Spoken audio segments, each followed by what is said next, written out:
Merci Hervé. Donc effectivement, il nous a paru primordial d'attaquer dès ce moment-là la question de la qualité et la qualité sur un projet de cette ampleur-là. Alors comme le disait Hervé, chaque équipe distribuée produisait son code source avec sa propre usine de développement, son propre gestionnaire de code source, le SVN. Ils avaient chacun leur code et à la fin de l'itération, ils livraient le code qui était intégré par la France.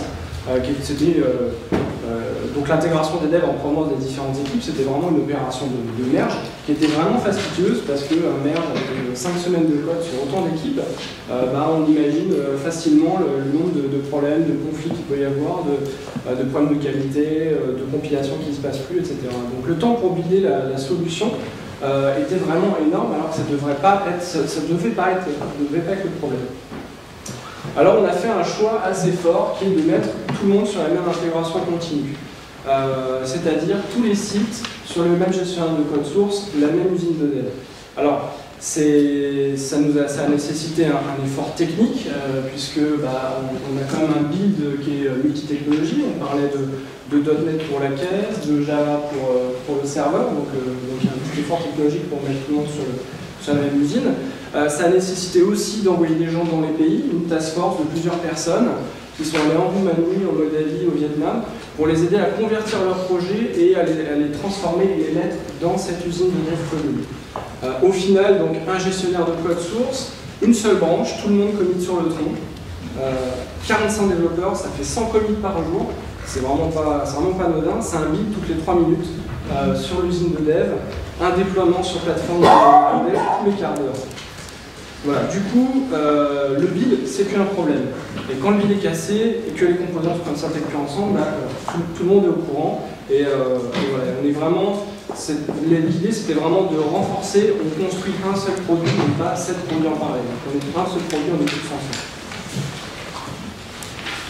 Ensuite, on s'est posé la question d'utiliser les méthodes de TDD, du Test Driven Development, du développement piloté par les tests. Alors, il y a le TDD au niveau test unitaire que tout le monde connaît, je suppose, mais aussi au niveau dessus, au niveau fonctionnel, au niveau des tests d'acceptance. Alors, c'est des pratiques qui sont fortement recommandées par les praticiens de l'agile, par les méthodes agiles en général, mais il se trouve qu'elles ne sont pas toujours adoptées dans les projets. Donc ça, c'est une statistique de version 1 encore, où on voit TDD au sens test unitaire, bon, c'est moins de la moitié, c'est même 38% des projets qui l'utilisent. Et au niveau fonctionnel, donc au niveau des tests d'acceptance, on tombe à un quart des projets qui l'utilisent. Alors, sur des petits projets, on peut s'en sortir, travailler sans ces outillages, sans ces méthodologies. Sur un gros projet, c'est du suicide. Parce qu'il va falloir recéder tout ça. Le territoire, la story map, elle est très vaste. Comme disait Hervé, donc, chacun de ces post-it, c'est une macro story. Derrière, on a plusieurs user stories qui sont en même temps. Faire une recette manuelle de ça, c'est un coût prohibitif. Et faire une non-régression manuelle toutes les 2 semaines, avec un flux de développement à 9 équipes, c'est une mission impossible.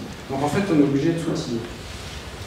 Alors la première chose qu'on a fait, c'est qu'on a essayé d'impliquer les testeurs au maximum en amont du flux de développement du logiciel en travaillant sur la spécification par les tests.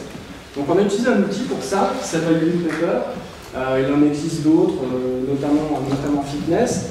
Donc, Green Paper, c'est un outil qui est faiblement technique, c'est un wiki qui est utilisable par les gens du métier, par les testeurs, et qui permet d'écrire des spécifications fonctionnelles détaillées au travers de cas de tests valorisés. Donc là, on voit l'exemple d'une user story qui consiste à afficher la fiche produit du manteau de Mentos Menthol et de vérifier son stock sur la fiche produit. Donc voilà, donc ça c'est un élément de spec fonctionnel détaillé qui est écrit par les MOA. Et ensuite, le testeur vont décliner chacune des règles métiers. Donc là, afficher le stock d'un produit référencé dont le stock est positif. Chacune de ces règles métiers va être déclinée en tests valorisés. Donc le test, en l'occurrence, on va on va appuyer sur le bouton référencé ligne 2, colonne 5. En fait, il se trouve que c'est le bouton de la fiche produit.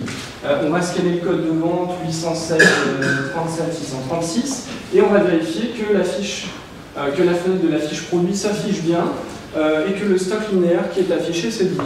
Et ces valeurs-là, en fait, ça correspond aux valeurs qui sont chargées, bien sûr, dans les jeux de test de la plateforme de test.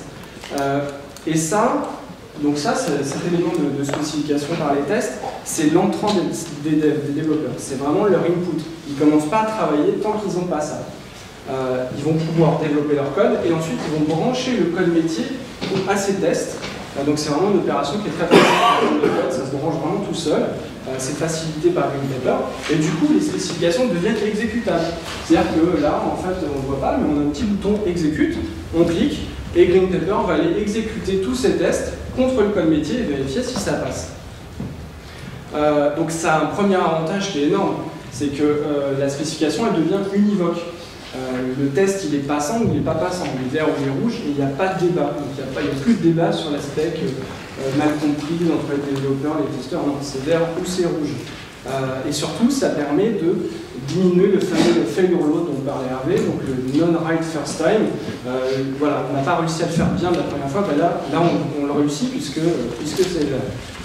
Alors un autre bénéfice, entre parenthèses, c'est que ça sert de documentation logicielle. Du coup, on a tout un lot de specs et de documentation, et c'est jamais obsolète puisque c'est connecté au code. Donc on sait quand c'est obsolète. Et en fait, au fil du temps, en fait, on se constitue un harnais de test qui est très conséquent.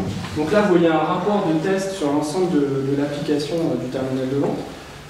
Donc ça concerne la version 2.1, c'est-à-dire qu'on est à peu près 9 mois après le démarrage du projet. Voilà, on a 260 pages de tests pour un total de plus de 16 000 assertions vérifiées contre le code. Donc c'est vraiment un harnais de test de non-régression qui est très efficace, qui est vraiment énorme, qui est exécuté quotidiennement. Et le fait que ce soit exécuté quotidiennement, en fait, ça nous a permis de mettre en œuvre une pratique qui est recommandée par le Lean, qui s'appelle Stop the Line. Alors c'est une pratique qui est très très simple.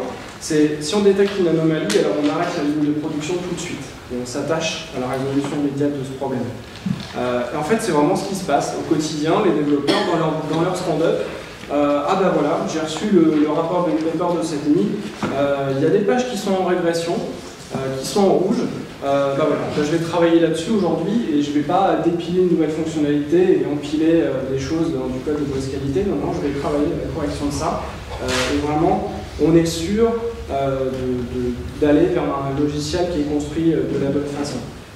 Donc voilà, donc on a un détrompeur qui est très efficace pour les développeurs et qui leur permet de détecter des régressions sur du code qu'ils ont pu faire il y a 2 semaines, il y a un mois, il y a 2 mois. Donc voilà, donc avec tout ça, on a quand même quelque chose qui marche pas mal.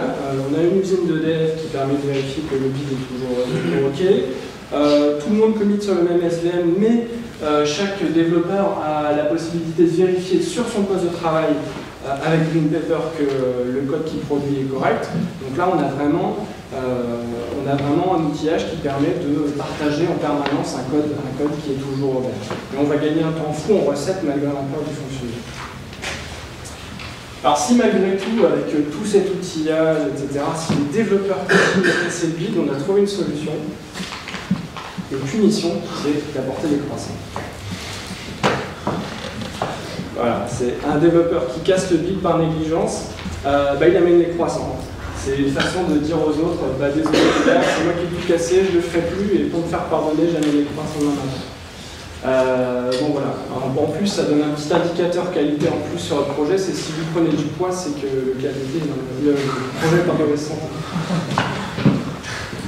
Bon, c'est amusant, en fait ce petit gage sans conséquence est très convivial en fait pour la pause café, et en fait il a des vertus. En fait il permet de communiquer régulièrement sur le standard, c'est que ok on a le droit à l'erreur, mais le build doit rester ouvert et c'est l'effort de chacun de travailler à ce que tout reste ok. Et le deuxième message, you build it, you fix it. Ça c'est vraiment un message de responsabilisation qui est très fort, qu'on donne aux développeurs. qui est vrai en phase de développement. Tu as fait du code, il y a une anomalie, c'est toi qui le corriges. C'est vrai aussi après la recette et c'est vrai encore après la prod.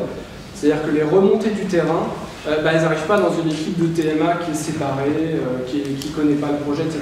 Non, ça revient dans l'équipe qui est en charge de la fonctionnalité, ça revient au développeur qui a développé la fonctionnalité, et ça permet de responsabiliser les gens et de s'attacher à produire un code de qualité.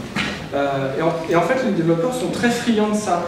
En fait, ils aiment bien parce que ça leur donne un feedback sur le dev de leur code. C'est-à-dire, mon code, une fois sur le terrain, en fait, ça donne ça dans la vraie vie, au bout d'une journée complète d'utilisation. Le code, il se passe comme ça, il a telle performance, et ça, c'est un vrai feedback et c'est un vrai apprentissage. Et grâce à ça, ça a marché, on est descendu à 2 semaines. C'est-à-dire qu'avec l'intégration continue, le build était vraiment plus un problème. On s'est vraiment concentré juste sur l'exercice de la démonstration, une demi-journée. Et on a réussi à limiter le failure load, ce qui n'est pas fait correctement la première fois grâce au test.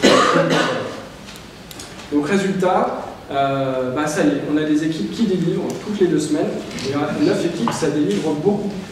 La pompe du flux était vraiment amorcée. Et là, on a eu un autre problème, et je vais laisser Hervé l'expliquer.